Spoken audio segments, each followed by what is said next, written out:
Hey there everybody, thanks for tuning in again. It's Prickly Hedgehog. Welcome back to the channel and another weekly update for news and information from DCS World and Eagle Dynamics and my interpretations and opinions on some of those things. So let's begin with a pretty big announcement. We've got things we're going to focus on today in the email include a new announcement about an aircraft and a new third-party developer who has joined. We'll come back to that. It's an exciting addition to the game, but I want to focus initially on the quality assurance update. So we had, as I said, in fact it was exactly 2 weeks ago on the 14th, Valentine's Day, we got a little bit of love from DCS, but it was one that had a little bit of a barbed tail to it because the stable version that we were hoping to get wasn't quite as stable as DCS had predicted it was going to be.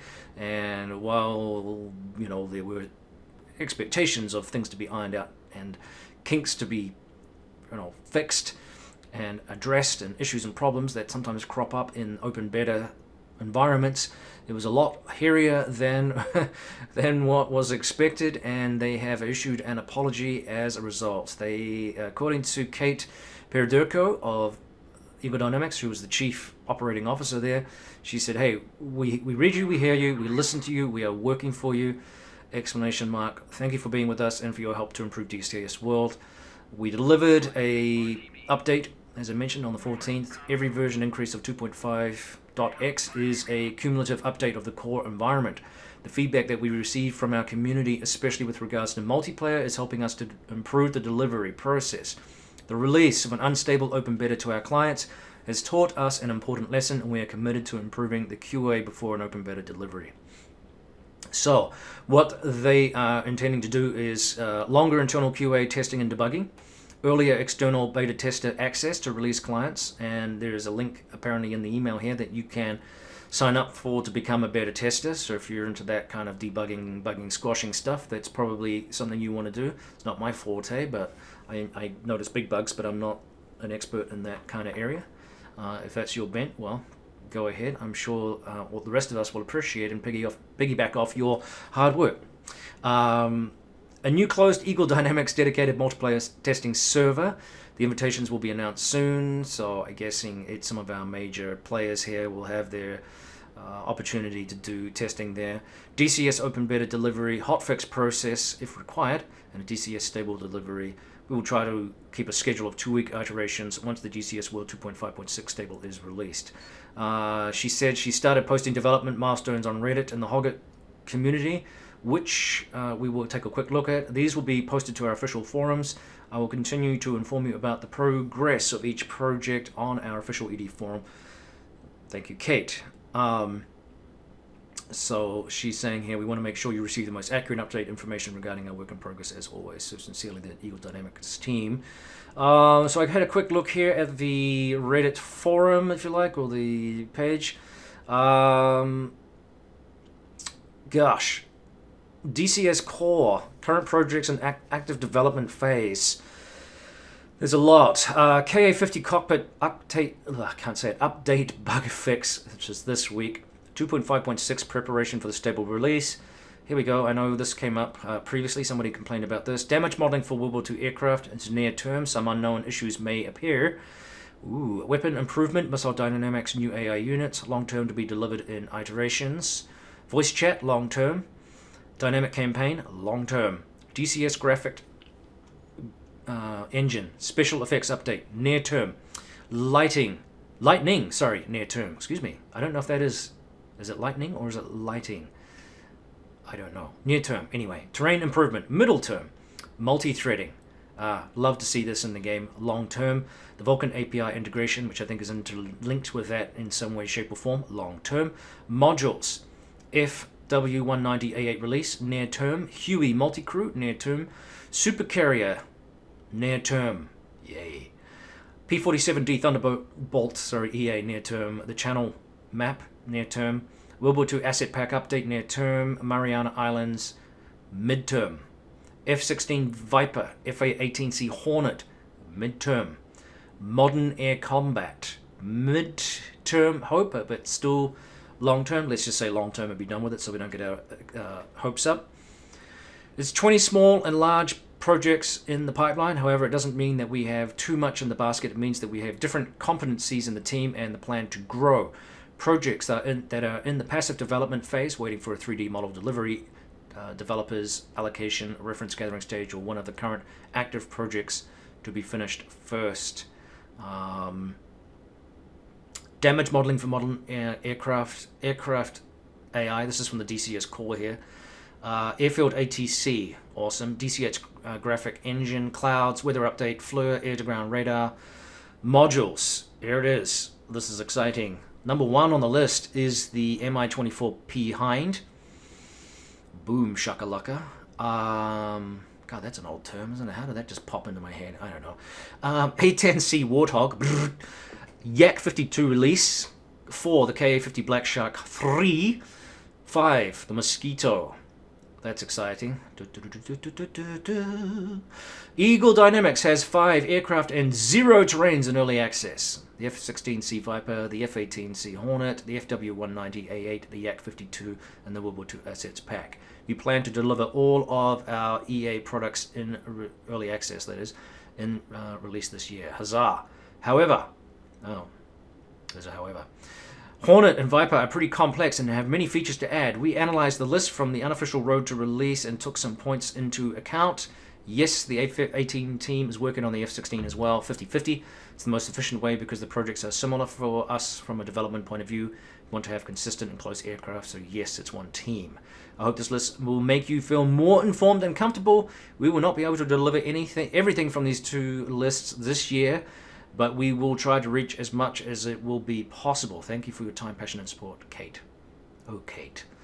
Well, so lots of information there, and I think that gives us a pretty broad idea of kind of what we are expecting this year. Obviously, it's lacking in specifics for actual timelines, and that's to be expected. And I think perhaps too, given the kind of catastrophe, or perhaps that's not fair. That's not a fair. But just the how would you say, less than perfect release of 2.5.6. Expectation was high. Things didn't quite work out. I think,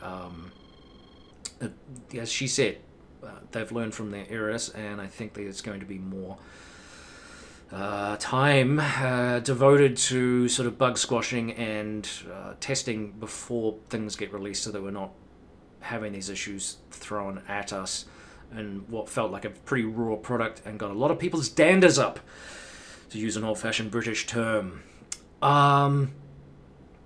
Cool. Okay. So that's kind of the negative news, I suppose, in some ways. I mean, I guess it was expected. Perhaps, I don't know. Is it a negative entirely? No. Would it be nice to have things that are ready to go and a little bit further along? I hope it hasn't delayed things too much. It probably has. Because I get the impression that they probably weren't as far along as what they thought they were, perhaps, in some of the projects that they were working on, and having to turn back now and rejig what was released to get it working properly is probably a big old hassle. So hopefully they can squash some of this pretty quickly and rectify what isn't working, and we have a more stable product to work with in the future.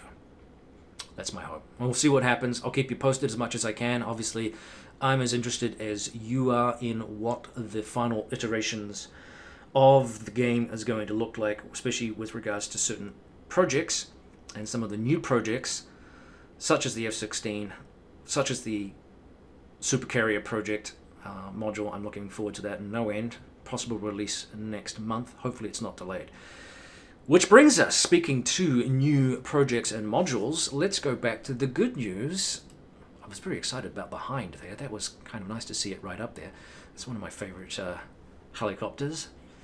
The Black Shark's up there too. But that was exciting to see. Okay, but I digress. A new SuperCarrier compatible module. Here it is. It is brought to us by a Australian developer. Somewhere in Australia. It's called, what are they? They're Flying Iron Simulations. Welcome aboard, Flying Iron Simulations. I know nothing about you, so I will have to look you up. I'm excited. This is the A7E Corsair 2. So this will be right up Grim Reaper's and in particular Cap's alley, I imagine. He'll be excited about this aircraft, I am sure, because it probably doesn't have any MFDs like the modern aircraft do, so he'll be excited to see an old-fashioned kind of cockpit. I don't know a heck of a lot about the Corsair. It was a replacement, I believe, for the A4 Skyhawk. I had a quick read of some online propaganda or some information about the aircraft prior to punching through in this video. Replaced the Skyhawk, was in development. I think it was flying by about 1965, and it served with the US Navy till about 1991, where it was eventually phased out. So I guess the Gulf War was its last foray into the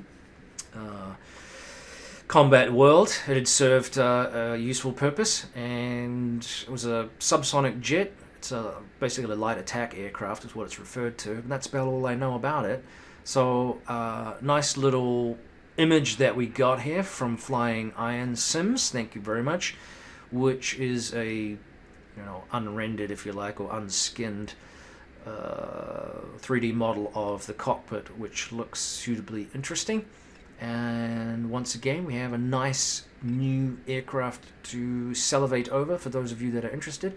I think anything that adds to our SuperCarrier experience is going to be a good thing. And I think it's very exciting that we are seeing these third-party developers come on board, work successfully with DCS. Obviously, we have had some failures. The Hawk fiasco was a bit of a shame. That didn't quite work out as well, but we are lucky enough to have other developers that are still sticking with DCS and Eagle Dynamics and working with the product in the company to bring us additional modules that would otherwise not be available to us. Excuse me. Just been to the gym. I should have brought my water with me. I'm a little dry in the throat from, not from grunting, but just a little dry in the throat. Anyway, yeah, I'm excited. I think the aircraft looks quite cool. I think it's going to be, yet another flavor in the game. And variety is the spice of life. And it gives us options, and I think that's cool. I think it really is. Okay, lots of things to digest, particularly with regards to the patch issues, but we're not going to dwell on that too long. Another little positive I had a little response from Wags on his channel. I asked him, I noticed that when he was doing the INS alignment for the F-16C, which I played around with myself, it looks relatively straightforward, it's kind of cool, a little update that they've done to it, that I suddenly thought, gosh, it'd be cool if we had ground crew for the shore-based takeoffs. Why don't we have ground crew? If they can do it on the ship, surely they could do it on the startup for your personal, ground crew.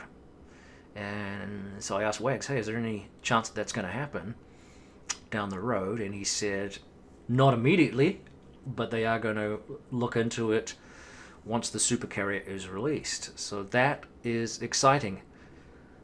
I don't credit myself with giving them the idea. I'm sure that was something that was a lot of other people thought of as well, including Eagle Dynamics, but I just wanted to sow the seed, and I thought it was nice of Wax to comment back and confirm that was something that was, being considered. I can't ask more for that than that, can I? From almost from the horse's mouth, so to speak, from the development team. Wags is a good spokesperson, and he does a great job of providing videos. I know that the Grim Reaper's Cap likes to tease about Wags a little bit with the Wags coding, but I like Wags, and I think most of us appreciate Wags as a tremendous community support, if you like, for the game, and as being a voice person. He does great voiceovers, and he does a lot of work for the team, and has contributed significantly to our engagement with the franchise. So thank you, Wags, for all the work you do.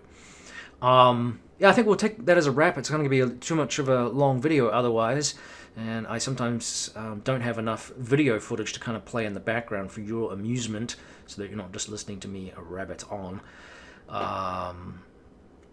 Been a busy week for me this week. I didn't get a whole lot of flying in, so I apologize. nothing new.